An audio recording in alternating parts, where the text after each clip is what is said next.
भारत और पाकिस्तान के बीच जो युद्ध हुआ, आज हम उस पर बात करेंगे एक ऐसे मुद्दे की जिसने पिछले कुछ दिनों में भारत और पूरी दुनिया का ध्यान खींचा। और 2025 में भारत और पाकिस्तान के बीच 4 दिन की तीखी जंग और अचानक सीज फायर और सोशल मीडिया पर इंदिरा गांधी की चर्चा। आखिर क्यों रुक गया युद्ध? क्या अमेरिका ने इसमें कोई और भूमिका निभाई? क्या लोग इंदिरा गांधी को याद कर रहे हैं और 1971 की युद्ध की तुलना कर रहे हैं? और सबसे बड़ा सवाल, क्या नरेंद्र मोदी की सरकार 1971 जैसी जीत दोहरा पाती? ऑपरेशन सिंदूर के नाम से जाना गया अचानक युद्ध विराम सीज फायर के साथ समाप्त हुआ। इस सीज फायर ने कई सवाल खड़े किए। युद्ध अचानक क्यों रुक गया और इंदिरा गांधी को सोशल मीडिया पर चर्चा क्यों हो रही है?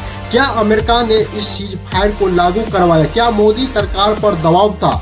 और S-400 एयर डिफेंस प्रणाली ने इसमें क्या भूमिका निभाई? क्या बलूचिस्तान को अलग करने की अवसर था? इस लेख में इन सभी सवालों का विस्तार से जवाब दिया जाएगा। साथ ही 1971 के भारत पाकिस्तान युद्ध और इंदिरा गांधी के नेतृत्व की तुलना की जाएगी। नमस्कार दोस्तों, भारत पाकिस्तान युद्ध 2025 की सीज फायर क्यों हुआ और 2025 में भारत पाकिस्तान के बीच संघर्ष की शुरुआत जम्मू कश्मीर के पहलगामा में हुए आतंकी हमले से हुआ और इस हमले के बाद भारत ने जवाबी कार्रवाई शुरू की और जिसे ऑपरेशन सिंदूर नाम दिया गया। और भारत ने पाकिस्तान के कई शहरों जैसे कराची और लाहौर पर ड्रोन हमले किए, जबकि पाकिस्तान ने जम्मू कश्मीर, पंजाब और राजस्थान में ड्रोन और मिसाइल हमले किए। ऑपरेशन का लक्ष्य भारत ने पाकिस्तान और पाक में जैश-ए-मोहम्मद, लश्कर-ए-तैयबा और हिजबुल मुजाहिदीन के 9 आतंकी ठिकानों का निशाना बनाया गया। और परिणाम, रक्षा मंत्रालय के सूत्रों के अनुसार इस ऑपरेशन में 100 से ज्यादा आतंकी मारे गए, जिनमें से जैश और लश्कर के कई बड़े कमांडर शामिल थे और जैश यूसुफ अजहर और IC 814 हाईजैक के आरोपी थे। अब जुंदल और मुरीद के कैंप का प्रमुख ठिकाने बहालपुर में जैश की मरकज सुबहान अल्लाह और मुरीद के नाम लश्कर का मरकज तैयबा पूरी तरह से तबाह हो गया। देवियों और सज्जनों, मैं कर्नल सोफिया कुरैशी और मेरे साथ विंग कमांडर व्योमिका सिंह आज आपको 6 से 7 मई 2025 की रात 1:05 से 1:30 बजे के बीच भारतीय सशस्त्र बलों द्वारा अंजाम दिए गए ऑपरेशन सिंदूर के बारे में जानकारी दी। इस कार्रवाई में 9 टेररिस्ट कैंप्स को टारगेट किया गया और पूरी तरह से इसे बर्बाद किया गया। 4 दिन की चले इस संघर्ष में दोनों पक्षों को नुकसान हुआ और 11 मई 2025 को पाकिस्तान के सैन्य संचालन महानिर्देशक DGMO ने भारत के DGMO को फोन किया और दोनों पक्षों ने 5 बजे शाम सभी सैन्य गतिविधि को रोकने पर सहमति जताई। माना जा रहा है कि यह समझौता अमेरिका के राष्ट्रपति डोनाल्ड ट्रंप की मध्यस्थता के बाद संभव हुआ। अमेरिका ने दोनों देशों से तनाव कम करने की अपील की थी और सऊदी अरब और ईरान जैसे देशों ने भी भारत पाकिस्तान का तनाव पर चिंता जताई। और सऊदी अरब जो भारत के साथ मजबूत व्यापारिक रिश्ते रखता है और नौ तटस्थ रुख अपनाया, जिसने से पाकिस्तान को अलग थलग कर दिया। और 4 दिन की संघर्ष में दोनों देश में नागरिक और सैन्य हताहत हुए। भारत के पूंछ में 13 नागरिक मारे गए और 59 घायल हुए। और 22 अप्रैल 2025 को जम्मू कश्मीर के पहलगाम में हुए आतंकी हमले ने भारत को हिला दिया और 26 मासूम की जिंदगी छीन ली गई। क्या पाकिस्तान बौखलाहट में ड्रोन हमले 8 से 9 मई रात को पाकिस्तान ने LOC पर अंतर्राष्ट्रीय सीमा पर 26 स्थानों पर ड्रोन और मिसाइल हमले किए, जिनमें से श्रीनगर, जम्मू, पठानकोट और जैसलमेर और शामिल थे। LOC पर गोलीबारी और पाकिस्तान सेना ने कुपवारा और बारामूला, उरी और अखनूर में भारी गोलीबारी की। भारत के जवाब भारतीय सेना ने इसका कड़ा जवाब दिया। S-400 एयर डिफेंस मिसाइल ने 50 से ज्यादा पाकिस्तानी ड्रोन्स को मार गिराया। LOC पर जवाबी कार्रवाई में 35 से 40 पाकिस्तानी सैनिक मारे गए। जैसे DGMO लेफ्टिनेंट जनरल राजीव घाई ने पुष्टि किया है कि भारत के वायु सेना ने भी लाहौर और गुजरावाल में पाकिस्तानी एयर डिफेंस सिस्टम को निशाना बनाया, जो पूरी तरह से खत्म कर दिया गया, जिसमें से पाकिस्तान को भारी नुकसान हुआ। अमेरिका की भूमिका, डोनाल्ड ट्रंप ने दावा किया कि उनकी मध्यस्थता सीज फायर से हुआ। अमेरिका ने दोनों देशों पर दबाव बना गया क्योंकि युद्ध से क्षेत्रीय अस्थिरता और चीन पाक गठजोड़ को फायदा हो सकता था। दोनों देश ने युद्ध के दीर्घकालीन आर्थिक और मानवीय और नुकसान से बचने के लिए सीज फायर को चुना। भारत ने S-400 और एयर डिफेंस वायु रक्षा प्रणाली को उपयोग कर पाकिस्तान के ड्रोन और मिसाइल हमलों को नाकाम किया। इसमें भारत ने पाकिस्तान पर मनोवैज्ञानिक दबाव बनाया, जिसमें से पाकिस्तान ने युद्ध विराम किया, जिसके बाद पाकिस्तान ने युद्ध विराम की अपील की। हालांकि कुछ विपक्षी नेताओं और सोशल मीडिया यूजर्स का दावा किया कि मोदी सरकार ने अमेरिकी दबाव में सीज फायर स्वीकार किया। इसके कोई ठोस सबूत नहीं है। भारत ने अपनी जवाबी कार्रवाई में आतंकी ठिकानों को नष्ट किया और पाकिस्तान को नुकसान पहुंचाया। राष्ट्रीय सुरक्षा सलाहकार अजीत डोभाल ने कहा कि भारत युद्ध नहीं चाहता, लेकिन आतंकवाद के खिलाफ कार्रवाई जरूरी थी। 2025 की सीज फायर के बाद सोशल मीडिया और राजनीतिक में इंदिरा गांधी की तुलना नरेंद्र मोदी से की जाने लगी और कांग्रेस पार्टी ने पटना में पोस्टर लगाया जिनमें लिखा था कि मां तुझे सलाम, हर कोई इंदिरा गांधी नहीं हो सकता।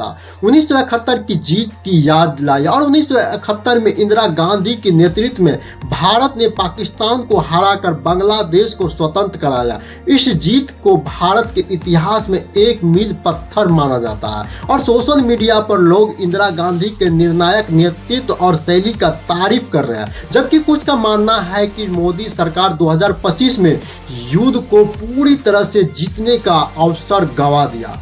कांग्रेस ने 1971 की जीत को याद दिलाकर मोदी सरकार पर निशाना साधा और कांग्रेस नेता शशि थरूर ने कहा है कि 1971 में बांग्लादेश को आजाद कराना एक स्पष्ट उद्देश्य था, लेकिन 2025 में केवल पाकिस्तान पर गोले दागना कोई रणनीति का लक्ष्य नहीं था। भारत के कूटनीतिक जीत और इंदिरा गांधी ने अमेरिका के 7वें बेड़े की धमकी को नजरअंदाज किया और चीन की तटस्थता सुनिश्चित की और 2025 में मोदी सरकार की चुनौती और 2025 की युद्ध 1971 से कई मायनों में अलग था। मोदी सरकार ने आतंकवाद के खिलाफ 71 में सोवियत संघ ने भारत को खुलकर समर्थन किया था, लेकिन 2025 में रूस की वैश्विक आर्थिक नुकसान का डर, लंबा युद्ध भारत और पाकिस्तान दोनों की अर्थव्यवस्था को नुकसान पहुंचा सकता था और भारत की रणनीति की जीत हासिल करने के बाद सीज फायर को स्वीकार किया।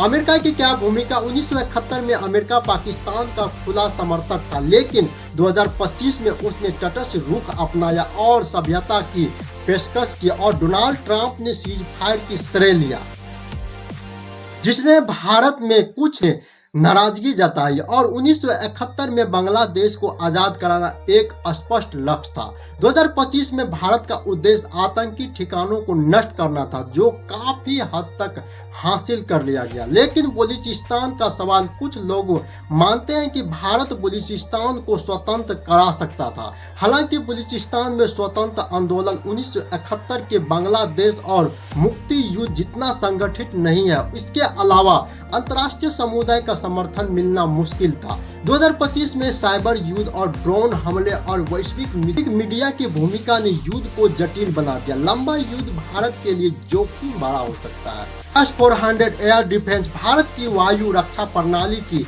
एक महत्वपूर्ण हिस्सा है। इसे रूस से 35,000 करोड़ रुपया में खरीदा गया और 2025 की युद्ध में इसने अहम भूमिका निभाई। IS-400 किमी तक की रेंज, दुश्मन के विमान, मिसाइल और ड्रोन को नष्ट करने की क्षमता, एक साथ 80 लक्ष्य को ट्रैक और 160 मिसाइलों को दागने की क्षमता होती है। हाइपरसोनिक मिसाइल और स्टील्थ और विमानों को भी डिटेक्ट कर सकता है और तैनाती और स्थानांतरण में आसानी, जिससे इसे विभिन्न क्षेत्रों में इस्तेमाल किया जा सकता है। ठंडे और गर्म दोनों मौसम में 100 एयर डिफेंस पाकिस्तानी के ड्रोन और मिसाइल हमलों को नाकाम किया। खासकर जम्मू कश्मीर और पंजाब में इसने भारत को हवाई श्रेष्ठता प्रदान की और पाकिस्तान पर मनोवैज्ञानिक दबाव बनाया। पाकिस्तान के पास ऐसी कोई उन्नत प्रणाली नहीं थी। उनकी चीन रक्षा प्रणाली S-400 की तुलना में कम प्रभावित थी। बलूचिस्तान में भारत की सैन्य कार्रवाई अंतर्राष्ट्रीय समुदाय खासकर संयुक्त राष्ट्र के विरोध का आमंत्रित कर सकती थी। इसके अलावा बलूच आंदोलन में एकजुट नेतृत्व का अभाव था। बलूचिस्तान को अलग करने के लिए लंबा युद्ध और संसाधनों की जरूरत थी, जो भारत की अर्थव्यवस्था और वैश्विक छवि को प्रभावित कर सकता था। भारत ने बलूचिस्तान में मानवाधिकार उल्लंघन के मुद्दे को अंतर्राष्ट्रीय मंचों पर उठाया, लेकिन प्रत्यक्ष और सैन्य हस्तक्षेप से बचा है और नागरिक हताहत और पूंछ में 13 नागरिक मारे गए और 59 घायल हुए। भारतीय सेना की नुकसान की आधिकारिक संख्या जारी नहीं हुई है, लेकिन S-400 और अन्य रक्षा प्रणाली ने हवाई हमला को काफी हद तक नाकाम किया। विमान और मिसाइल कोई आधिकारिक रूप से जानकारी नहीं है कितने फाइटर जेट या मिसाइल नष्ट हुए हैं। नागरिक और सैन्य हताहत और पाकिस्तान सेना की प्रवक्ता ने स्वीकार किया है कि कराची और लाहौर में ड्रोन हमले 4 सैनिक घायल हुए। नागरिक हताहत की संख्या स्पष्ट नहीं है। भारत ने कई आतंकी ठिकानों को नष्ट किया। ऑपरेशन सिंदूर में मारे गए आतंकियों की संख्या और उनके नामों की आधिकारिक जानकारी उपलब्ध नहीं है। कुछ भारतीय मीडिया चैनलों ने दावा किया है कि भारत ने इस्लामाबाद और कराची पर कब्जा कर लिया, जो पूरी तरह से गलत। इन खबरों ने भारत के अंतर्राष्ट्रीय छवि को नुकसान पहुंचाया। कुछ चैनलों ने अति संयुक्तिपूर्ण खबरें चलाई, जिसमें से जनता में भ्रम फैलाया।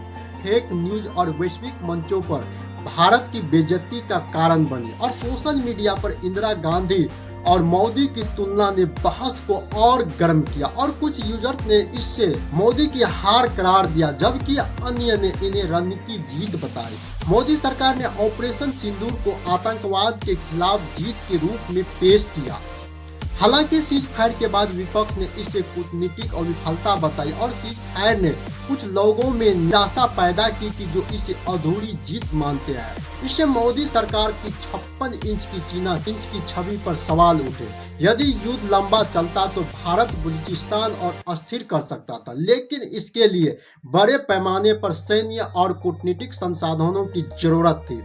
अमेरिका के सामने झुकने का आरोप 1971 में इंदिरा गांधी ने अमेरिका के दबाव को नजरअंदाज किया था, जबकि 2025 के कुछ लोगों का मानना है कि मोदी सरकार ने अमेरिकी मध्यस्थता स्वीकार कर ली। यह तुलना सोशल मीडिया पर वायरल हो गई और 1971 की भारतीय पाकिस्तान की युद्ध इंदिरा गांधी को योगदान 1971 के युद्ध भारत पाकिस्तान के बीच सबसे महत्वपूर्ण सैन्य संघर्षों में से एक था, जिसने भारतीय उपमहाद्वीप का एक नक्शा बदल दिया। युद्ध केवल 13 दिन तक चला, लेकिन इसके परिणाम स्वरूप बंगाल देश का जन्म हुआ। 1971 में पूर्वी पाकिस्तान, आज का बांग्लादेश, पाकिस्तान की सेना ऑपरेशन सर्चलाइट शुरू किया, जिसमें से बंगाली नागरिकों पर बड़े पैमाने पर अत्याचार किए गए। लाखों शरणार्थी भारत आए, जिससे भारत पर मानवीय और आर्थिक दबाव बढ़ा। शेख मुजफ्फर रहमान के नेतृत्व में बंगाली और राष्ट्रवादियों ने स्वतंत्रता की घोषणा की। भारत ने मुक्ति वाहिनियों को प्रशिक्षित हथियार प्रदान किया और 3 दिसंबर 1971 को पाकिस्तान ने भारत के 11 हवाई अड्डे पर प्रीएम्प्टिव हमले किए, जिसके जवाब में भारत ने युद्ध की घोषणा की और भारत ने पूर्वी और पश्चिमी दोनों मोर्चों पर हमला शुरू किया, लेकिन मुख्य लक्ष्य पूर्वी पाकिस्तान को आजाद कराना था। इंदिरा गांधी के पूर्वी पाकिस्तान के लोगों की पीड़ा को समझा और इसे एक नैतिक युद्ध बनाया। उनके कूटनीतिक रणनीति ने भारत को अंतर्राष्ट्रीय समर्थन दिलाया और सोवियत संघ गठबंधन 1971 में इंदिरा गांधी ने भारत सोवियत मैत्री और संधि पर हस्ताक्षर किए, जिनमें से युद्ध में सोवियत समर्थन और सुनिश्चित किया। यह अमेरिका और चीन की दबाव को संतुलित करने के लिए महत्वपूर्ण था और सैन्य नेतृत्व इंदिरा ने general Sam Manekshaw, lieutenant general Sagat Singh और अन्य सैन्य नेताओं को पूर्ण स्वतंत्रता दी। भारत सेना ने ढाका पर कब्जा किया और 16 दिसंबर 1971 को पाकिस्तान सेना ने आत्मसमर्पण किया और पाकिस्तान की हार हुई और 93,000 पाकिस्तानी सैनिकों ने आत्मसमर्पण किया, जो इतिहास की सबसे बड़ी सैन्य हार में से एक थी।